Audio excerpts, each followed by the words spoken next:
Alors je viens de recevoir mon nouvel ordinateur MacBook Air avec la puce M1. Donc on va le déballer ensemble et on va voir ce que la bête a à nous montrer.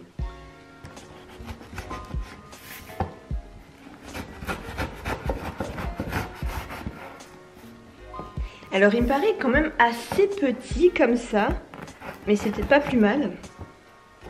Parce que j'avais un MacBook Pro et il était très lourd avec le lecteur DVD, etc. encore à l'époque. Alors que bon, les DVD, plus personne n'en regarde avec toutes les plateformes comme Netflix. Oh là là là là là là, regardez ça. Ça fait plaisir. L'emballage des MacBooks sont toujours assez incroyables quand même. C'est minimaliste, c'est élégant. Bon, plus qu'à l'ouvrir maintenant, j'ai peur de l'abîmer.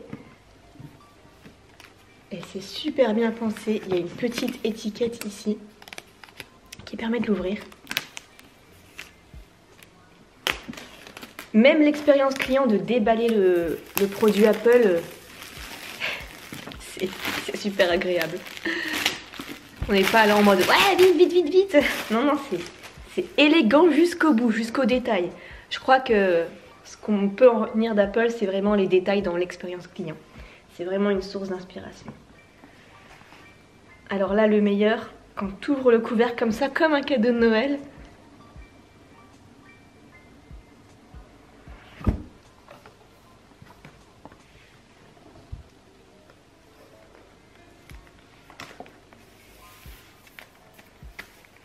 Il est super léger.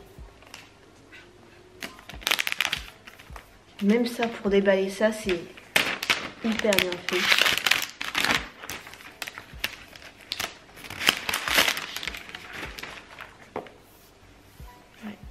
C'est un gris foncé en fait.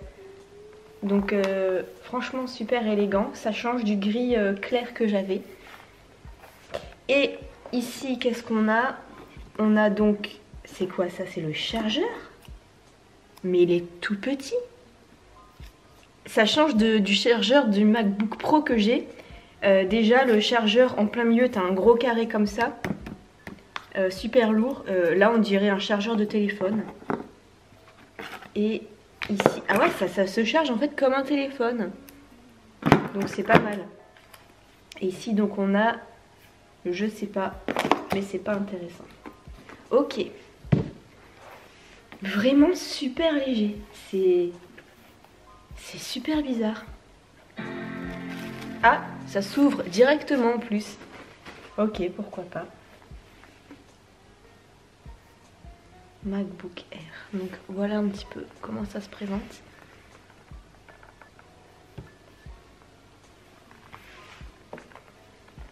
Donc il est très simple, très léger. Et pour moi justement, je voulais quelque chose de très léger pour pouvoir travailler de n'importe où en fait. Parce qu'à la base, je vais vous montrer, j'ai l'ordinateur iMac. Mais c'est très encombrant. Vous voyez, je suis obligée... il faut 36 000 prises pour pouvoir travailler, quoi. Et du coup, contre un mur. Et moi, j'aimerais bien travailler plutôt de mon canapé face à la cheminée, de mon autre canapé ici. J'aimerais bien travailler dehors. J'aimerais bien l'emmener dans les cafés, les restaurants quand ce sera ouvert. Donc voilà, j'avais besoin de quelque chose de super léger. Mais on le sent à peine. Je crois qu'il fait 1,2 kg, quelque chose comme ça. C'est vraiment très léger. Donc je vais le configurer, je vais un petit peu voir ce que ça donne. Et surtout moi je voulais quelque chose de très réactif.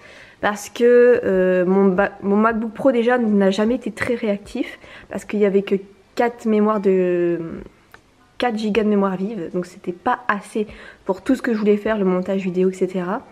Et l'ordinateur fixe, bon ça allait encore. Mais voilà, c'était chiant parce que je pouvais pas travailler de où je voulais quoi. Genre travailler dans mon lit, moi j'aime bien quand même. Surtout le soir, tout ça. Et là, je pouvais pas.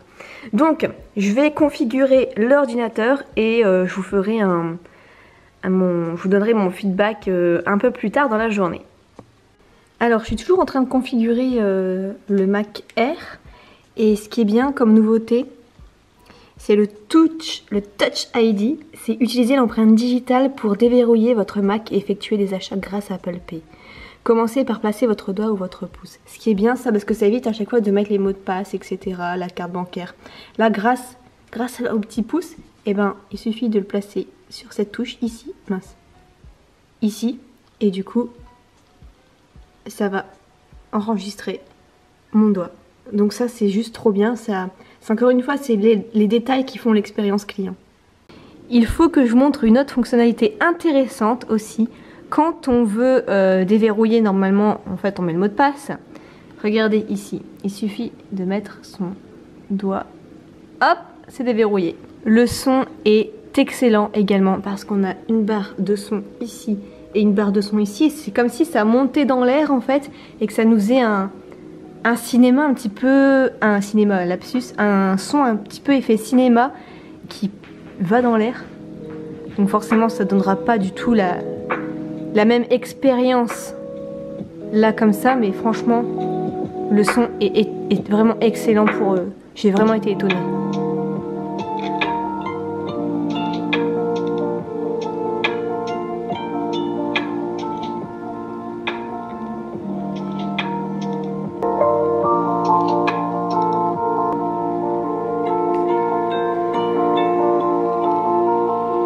Bonjour et bienvenue dans cette vidéo donc où je vais vous montrer un petit peu mon avis. Après du coup là ça fait 6 jours que j'ai reçu l'ordinateur et donc j'ai pris un peu de recul. Bon, je m'habitue assez vite puisque forcément j'avais déjà des Mac avant, mais du coup j'ai pu comparer un petit peu et puis forcément sans regret. Donc je vais vous donner mon avis sur le MacBook Air 2020 avec la nouvelle puce M1. Donc en fait il faut savoir qu'avant ils avaient des puces Intel, donc c'était pas propre à Apple. Maintenant Apple a développé ses propres puces, donc c'est les puces qu'on appelle M1.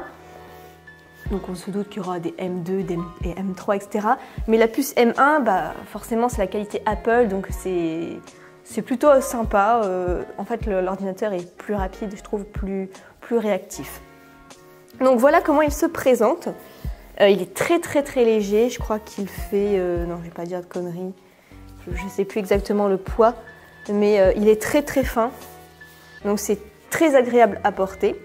Et donc pourquoi j'ai choisi de tout revendre ou de tout donner de ce que j'avais pour ceci. La raison, elle tient à ma valeur fondamentale, la liberté. Et là vous allez dire, elle parle loin la fille.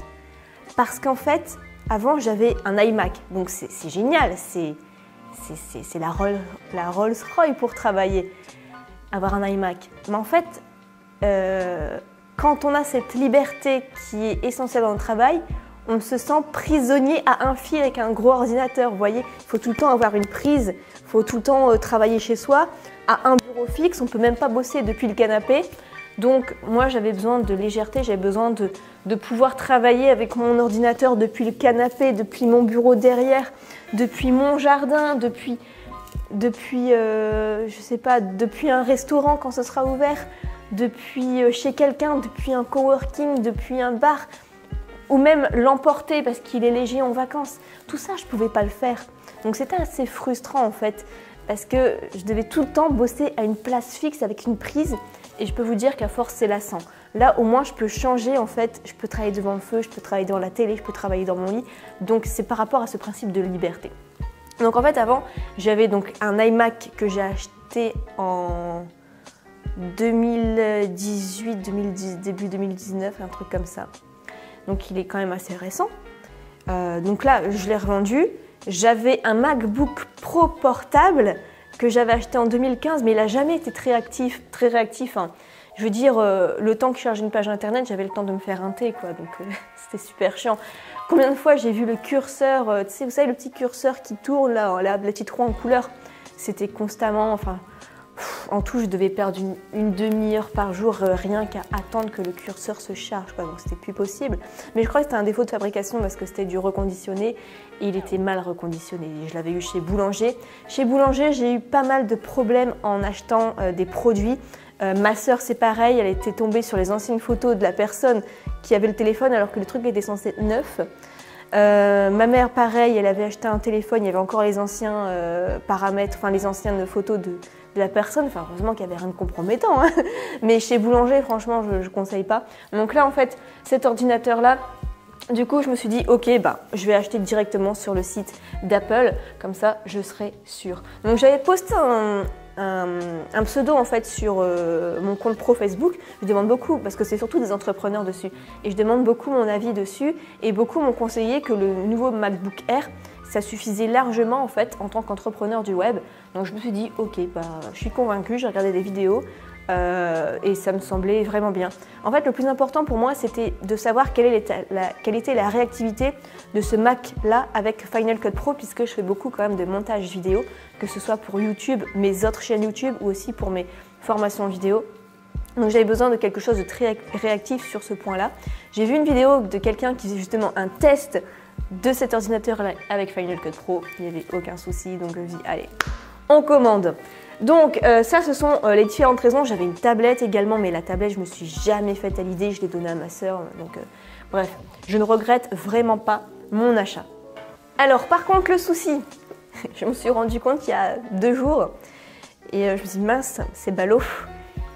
Comment je fais pour mettre ma carte SD une fois que j'ai fait mon montage vidéo? Parce qu'on a seulement 2 ports USB. Je crois que c'est des ports USB de type C et c'est tout. Je me suis dit, non, il n'y a rien en dessous, comment je fais? Donc j'en ai parlé à ma meilleure amie et elle m'a dit, bah, en fait il faut que tu achètes ceci. C'est un adaptateur pour les Mac. Bon, ici pour le Mac 2020 ça correspond. Et donc on a la carte SD entière, la micro SD et 2 ports USB 3.0, un port USB 2.0. Ici, on a même le port HDMI parce que pareil, en fait dans ma chambre, j'ai pas de télé, mais j'ai un diapo et du coup, je regarde la télé sur le diapo. Donc, en gros, ma chambre, c'est un cinéma, quoi. Donc, c'est super agréable. Et je faisais ça avec mon ancien ordinateur MacBook Pro. Donc là, il y a tous les ports USB, il n'y a pas de souci. Mais pour celui-ci, je me suis dit, mince, le cinéma dans la chambre, ça va être compliqué avec celui-là, quoi. Et en fait, bah, du coup, là-dessus aussi, il y a port HDMI. Donc, il n'y a même pas besoin... J'avais un adaptateur avant pour le port HDMI. Parce que c'est directement une prise sortante du... Enfin, directement un truc pour connecter, vous voyez. Et je devais avoir un adaptateur. Et là, il n'y a même pas besoin d'adaptateur avec ça. Donc, c'est cool. Enfin, ça, c'est l'adaptateur tout court, forcément. Mais ouais, ça coûte, je l'ai payé 19 € sur Amazon. Je l'ai reçu en 2 jours puisque après j'ai Amazon Prime, donc c'est normal aussi. Mais voilà, donc le problème est réglé là-dessus. Alors par contre, sur cet ordinateur-là, il y a peu d'espace quand même. Il n'y a que 250 gigaoctets. Et du coup, qu'est-ce que je fais? Eh bien, j'ai pris un abonnement sur Google Drive pour avoir de l'espace pour stocker les fichiers dont j'avais besoin. De toute façon, j'avais besoin de faire un transfert de mon iMac à cet ordinateur-là. Le problème, c'est que l'iMac, j'avais 1 Tera, donc je me dis, bon, ça va pas passer. C'est le moment de faire un tri et tout ce que j'ai récupéré, donc c'est seulement 20% des fichiers au final, je les ai mis sur Google Drive. C'est principalement quelques images, quelques musiques pour les montages, hein, parce que sinon pour la musique, j'ai Spotify. Bref, j'ai mis sur Google Drive, j'en ai eu pour une trentaine de gigas. Et sur Google Drive, donc vous avez 100 gigas qui vous sont donnés pour 2 € par mois. Donc moi, ça fait très très bien l'affaire. Et il faut savoir que de toute façon, je n'ai pas besoin de stocker des choses sur mon ordinateur puisque une fois que le montage vidéo est terminé, ça va s'exporter directement sur YouTube. Donc c'est directement connecté en fait. Donc c'est cool, j'ai pas vraiment besoin. À la rigueur, je vais chercher des images au moment du montage et puis après je les efface, quoi. Ça prend pas 250 gigas. Donc là-dessus, il n'y a aucun problème, ça ne me freine pas du tout. Donc voilà pour un petit peu mon avis pour cet ordinateur-là. J'en suis très contente, je ne regrette pas du tout mon choix. C'est vraiment agréable de travailler depuis son canapé puisque quand même, il faut devenir chef d'entreprise depuis son salon grâce à Internet, comme le dit mon slogan. Si vous voulez si vous avez d'autres questions, voilà, un petit peu plus techniques, vous pouvez me les poser en commentaire. Je vous laisse avec une autre de mes vidéos et je vous souhaite plein de succès. Ciao!